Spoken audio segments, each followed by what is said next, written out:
The crossing the Grand Assembly Hall of the Galactic Council stretched like a cathedral of light and metal, its crystalline dome revealing the stars beyond. 300 species had gathered here, representatives from every corner of known space. But today, only one topic commanded their attention. Ambassador Krellin of the Vraxian Empire stood at the central podium, his forearms spread wide in a gesture of conviction. His crimson scales caught the light, making him appear almost aflame against the dark backdrop of space. Around him, holographic displays showed a region of space marked in pulsing red sector 7739. Esteemed delegates, Krellin's voice resonated through the chamber, translated instantly into 300 languages. For 800 years, we have honored an ancient fear. For 800 years, we have allowed a ghost story to dictate the boundaries of our civilization. Murmurs rippled through the assembly. A Vexian counselor, her translucent form shimmering with anxiety, spoke up. Ambassador Krellin, that ghost story, as you call it, cost 40 United Species nearly half their combined fleets. The humans are gone. Krellin's voice cut through the chamber like a blade. Our long-range scans show no activity, no transmissions, no energy signatures strong enough to sustain a civilization. They retreated into their border 8 centuries ago, and they died there, alone and forgotten. He manipulated the holographic display, zooming into Sector 7739. Dead worlds appeared, their surfaces gray and lifeless. We have monitored this region for generations. Nothing. No ships. No colonies. No signs of life. Just empty space and the memories of a war our ancestors barely survived. Chancellor Vorn of the Kellian Directorate leaned forward, his aged features creased with concern. And if you are wrong, Ambassador? If the humans merely sleep? Krellin's mandibles clicked in what passed for a Vraxian smile. Then we awaken them to a new age. An age of cooperation and shared prosperity. But I believe we will find only ruins and history. The Vraxian Empire requests permission to lead an expeditionary force into Sector 7739. We will map the region, catalog its resources, and finally put this ancient fear to rest. The debate raged for hours. Species who remembered the old war spoke of humanity's terrifying efficiency, their adaptive warfare, their refusal to surrender even when facing extinction. Younger civilizations, born in the centuries since, called such tales exaggerations and myth. In the end, ambition won over caution. The vote passed by the narrowest of margins. Krellin had his permission. 3 months later, Captain Issa Tharn stood on the bridge of the warship Crimson Fang, watching the border of Sector 7739 grow closer on the view screen. She was a veteran of 24 campaigns, her scales bearing the scars of battles across the frontier. But something about this mission unsettled her in ways combat never had. All ships reporting ready, Captain, her tactical officer announced. The fleet awaits your command. Tharn glanced at the tactical display. 7 warships, the pride of the Vraxian Armada, arranged in standard exploration formation. Each vessel carried enough firepower to level a small moon. It should have felt reassuring, it DID and single quotes T. Ambassador Krellin appeared beside her, his ceremonial robes flowing despite the lack of wind in the climate-controlled bridge. Today we make history, Captain Tharn. Today we prove that the galaxy's greatest fear was nothing but shadow and smoke. Tharn's claws tightened on the command rail. Permission to speak freely, Ambassador? Granted. This feels wrong. My instincts honed over 20 years of combat are screaming at me to turn back.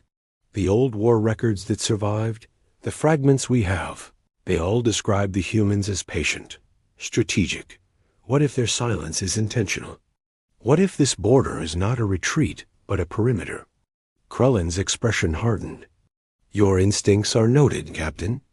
But we have authorization from the Council itself, and we have overwhelming force. Even if some humans survived, they cannot match our modern technology.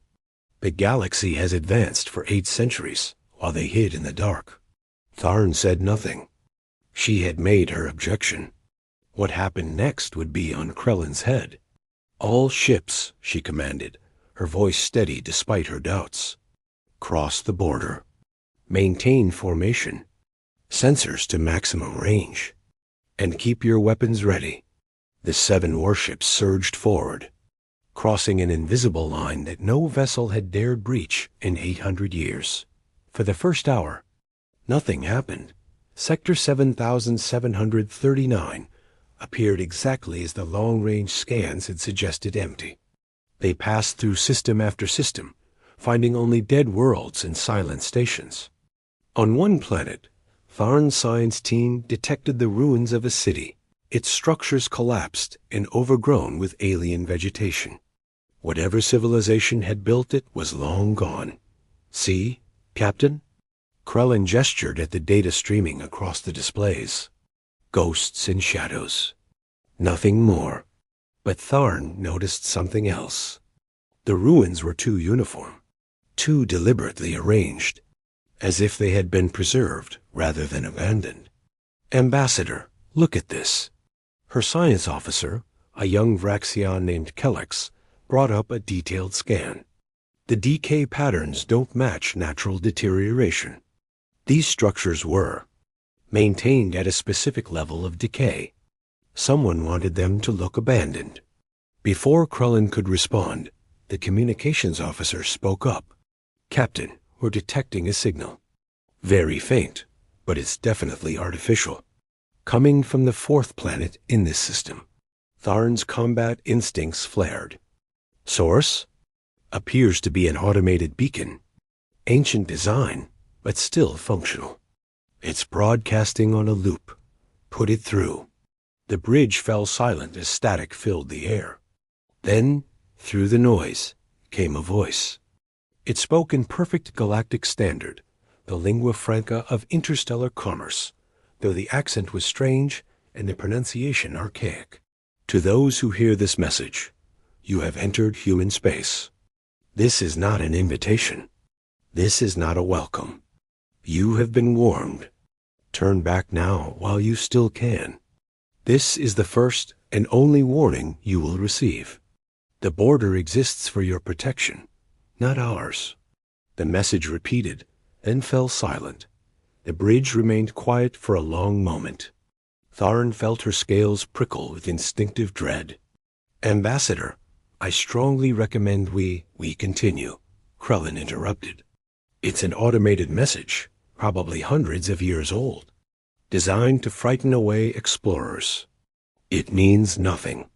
It means they expected someone to cross the border, Tharn countered. It means they planned for this. Or it means they hope to prevent anyone from discovering their extinction. Captain, your orders are to proceed deeper into the sector.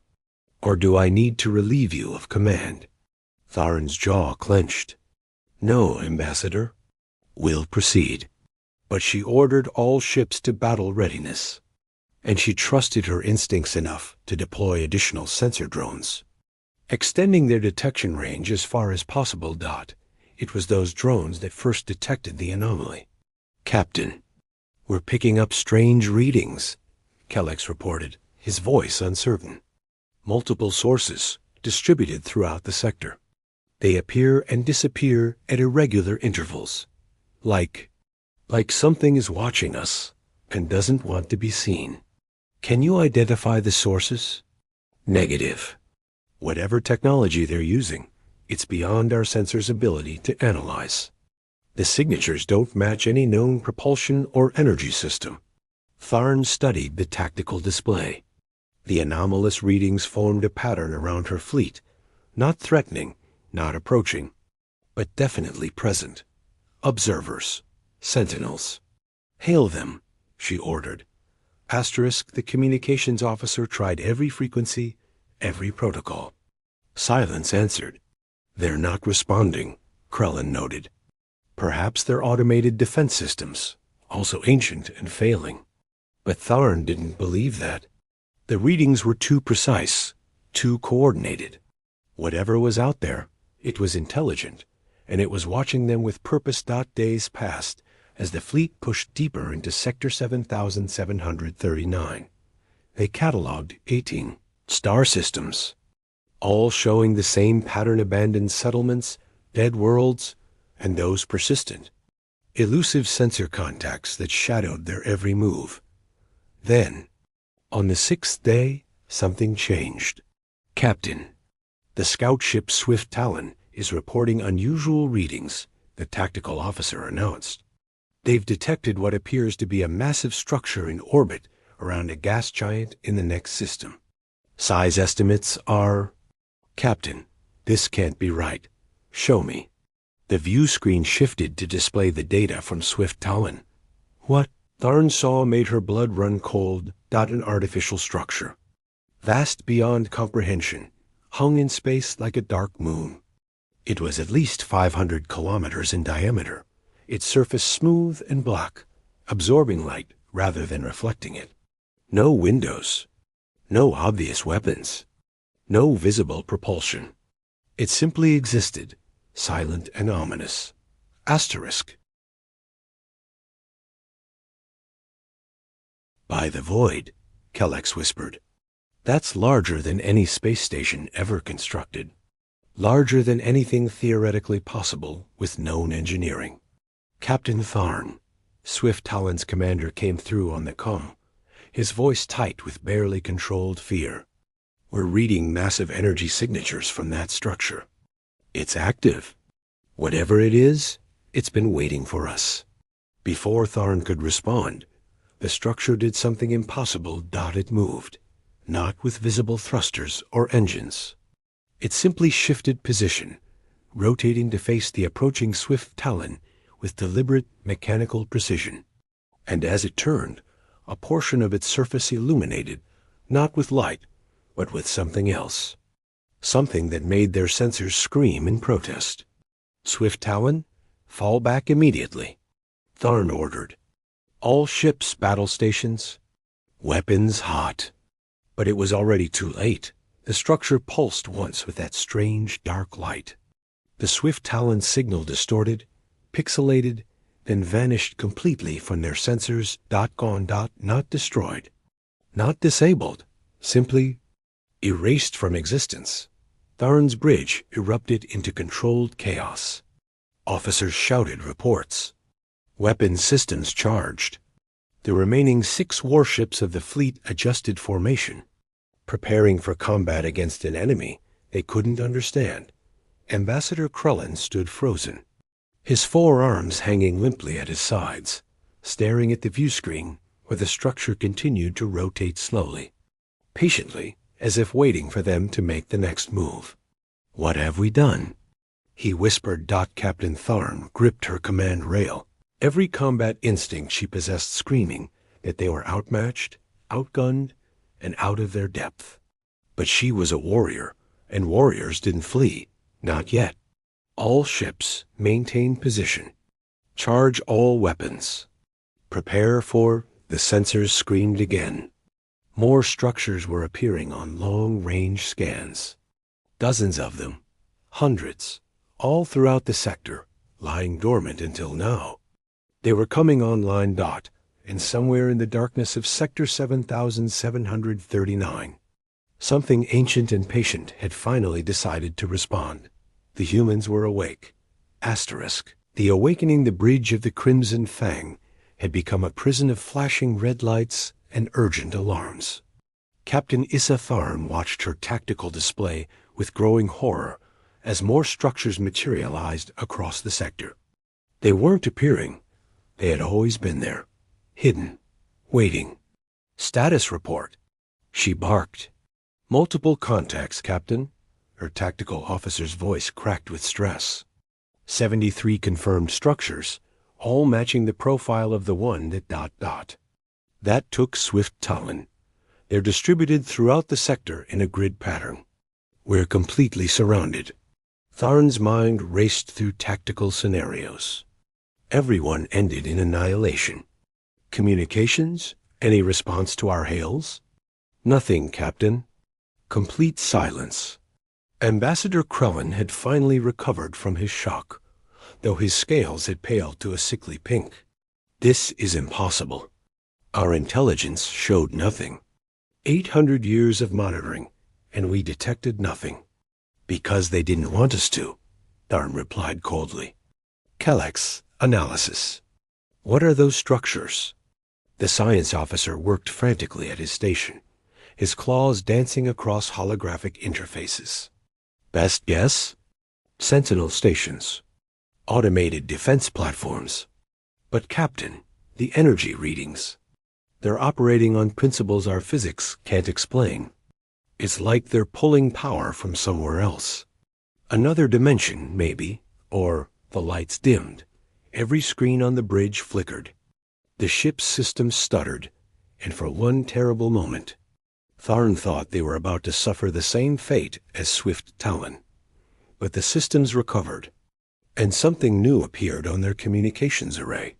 Captain, the communications officer whispered, his voice trembling. We're receiving a transmission. It's coming from everywhere. All frequencies. All channels simultaneously. Put it through. The static that filled the bridge was different this time. Purposeful.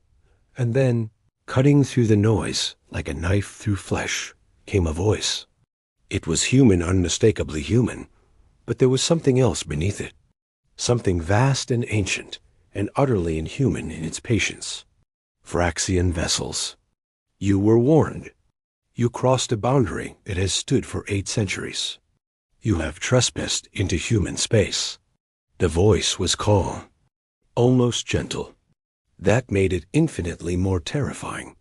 Krellin stepped forward, trying to salvage some dignity. This is Ambassador Krellin of the Vraxian Empire, operating under the authority of the Galactic Council. We came in peace, seeking to understand why humanity has remained silent for so long. We mean no harm.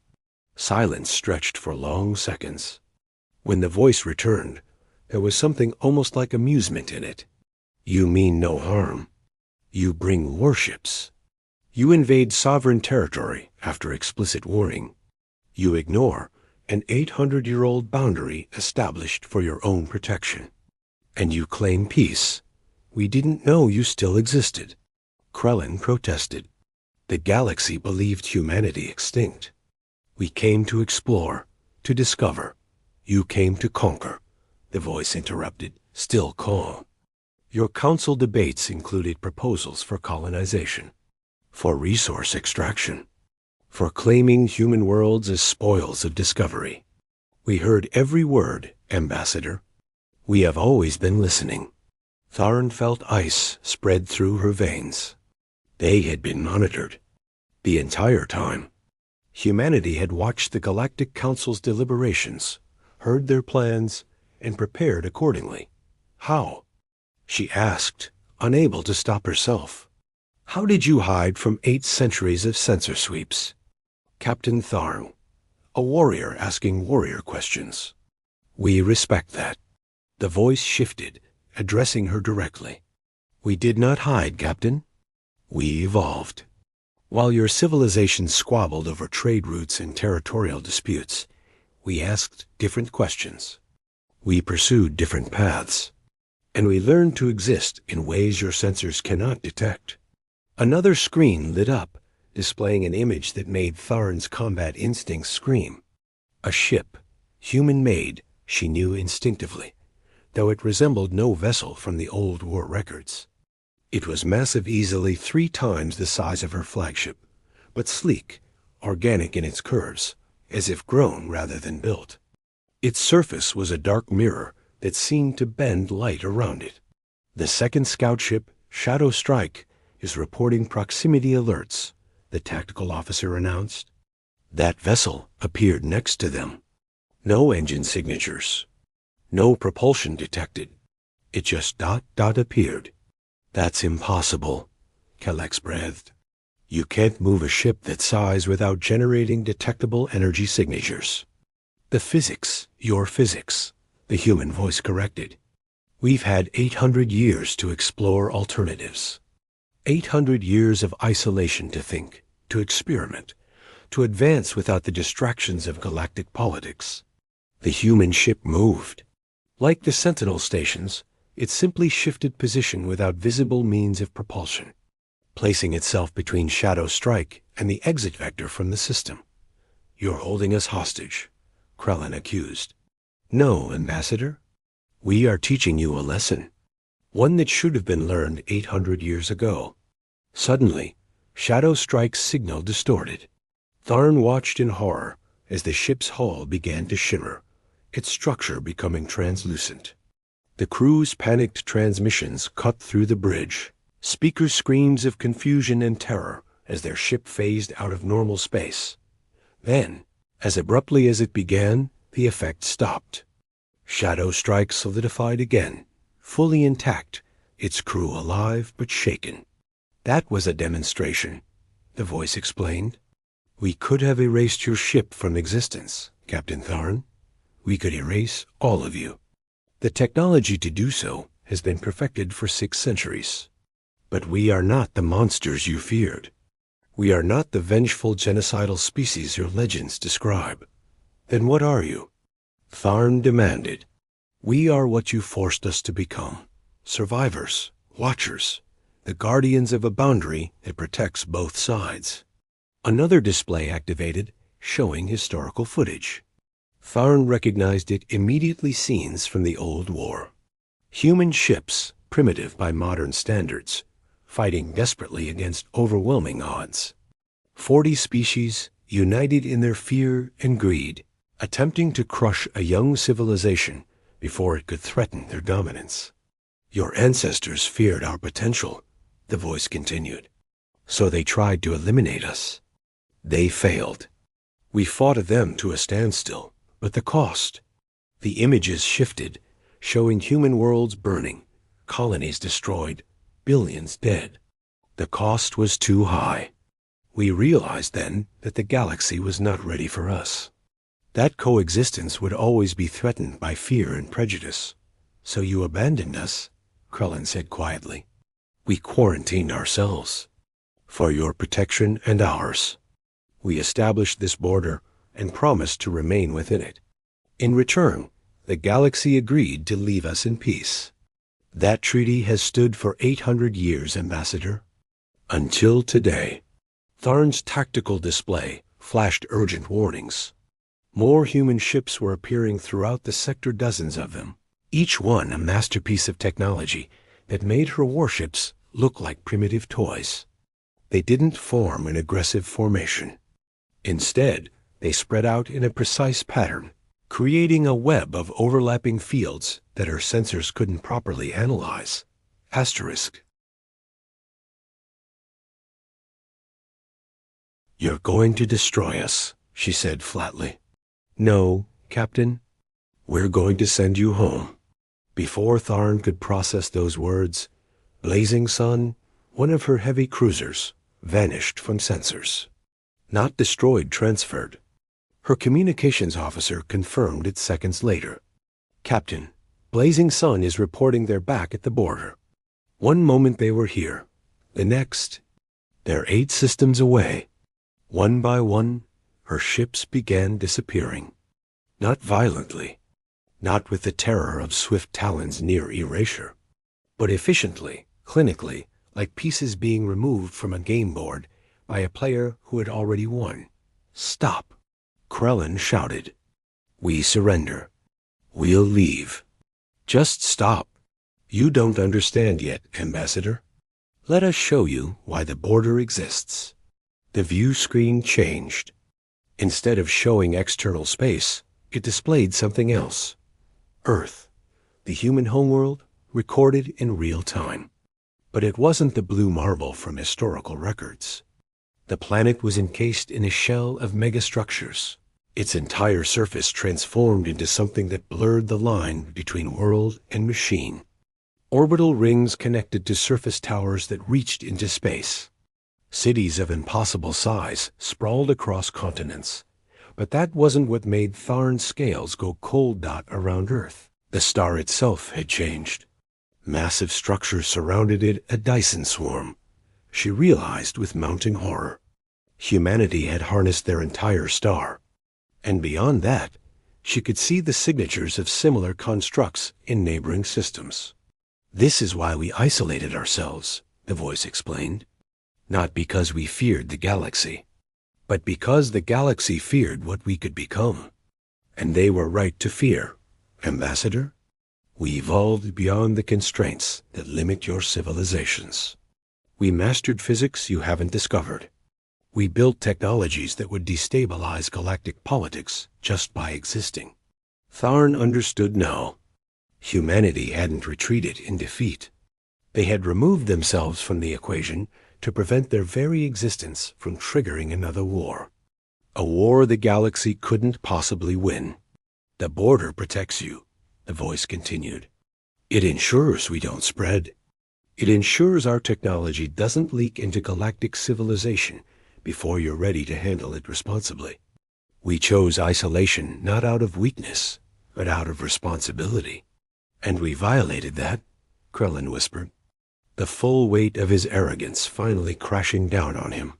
"Yes, but you are not the first, and you won't be the last.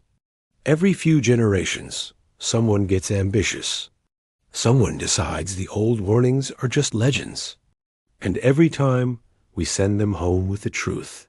Tharn felt the familiar lurch of spatial displacement. When her vision cleared, the Crimson Fang hung in space at the exact coordinates where they had crossed the border days ago. All her remaining ships were there, perfectly intact. Their crews shaken but alive. "You're letting us go," she said in disbelief. "We're ensuring you survive to deliver our message," the voice corrected. "Return to your council. Tell them what you saw. Tell them that humanity endures. Tell them that the border stands not as a sign of our weakness, but of our strength. Tell them that we chose peace, but we are fully capable of war." One final image appeared on Tharn's screen. A single human ship, vastly larger than any they had seen before, emerging from the dark side of a moon. It dwarfed the Sentinel stations. It could have housed her entire fleet in its docking bays. And yet, the power readings suggested it was just one of many. "Tell them," the voice said, with the weight of 800 years of patient waiting behind it, "that if they want peace with humanity, they need only honor the treaty our ancestors made. Stay beyond the border, and we will stay within it. But if they choose to invade again," the massive ship powered up, its systems activating in sequence. Energy readings spiked to levels that shouldn't be possible. Space itself seemed to bend around its hull. "Tell them we are ready. We have always been ready." The ship vanished, folding space around itself and disappearing without trace. The communications cut out. Silence filled the bridge of the Crimson Fang. Tharn stood at her command station, staring at the empty space where humanity's warning had been delivered. "Ambassador," she said quietly, "I suggest we compose our report very carefully." Krellin nodded, his forearms trembling. The arrogance that had driven this expedition had been burned away, replaced by the cold understanding of just how close they had come to annihilation.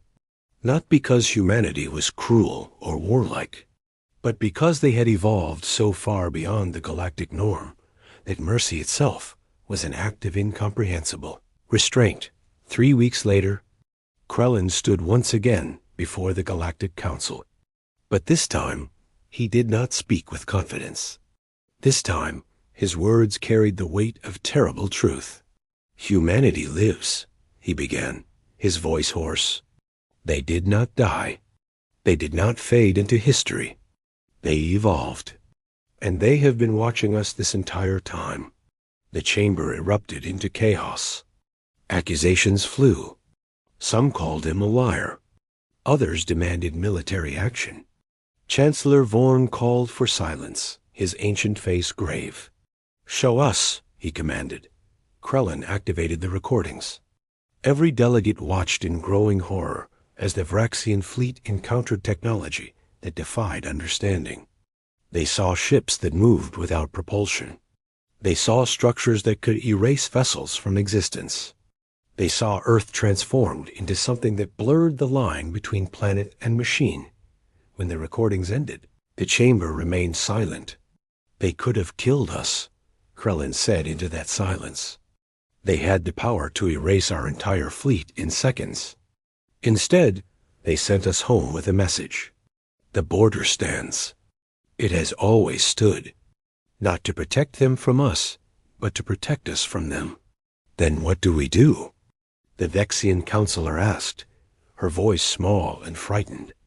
Chancellor Vorn stood, his aged eyes reflecting centuries of diplomatic wisdom. We honor the treaty. We respect the border. And we pray to whatever gods we worship that humanity continues to choose isolation over expansion. He turned to address the full assembly. Let this be law, enforced by every species in this chamber. Sector 7739 is forbidden space. The human border is inviolate. Any ship that crosses it does so against the will of this council and will face our justice before they face humanity's.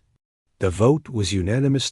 In the weeks and months that followed, the story spread across the galaxy.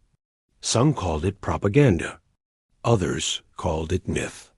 But those who had seen the recordings knew the truth. Humanity had not vanished. They had not weakened. They had not surrendered their place among the stars. They had simply chosen to wait. And in the darkness of Sector 7739, behind borders that would not be challenged again for generations, humanity continued their patient evolution, building, advancing, preparing for the day when the galaxy might finally be ready to meet them as equals rather than threats. That day had not yet come, but humanity was patient. They had learned patience 800 years ago, in the fires of a war that nearly destroyed them, and they would wait as long as necessary, because when humanity finally returned to the galactic stage, it would be on their terms, not as conquerors, not as victims, but as something the galaxy had never seen before. As something beyond anything their ancestors could have imagined. As proof that sometimes the greatest strength lies not in expansion, but in the wisdom to know when to step back. The border held. And the galaxy learned the price of arrogance. Asterisk.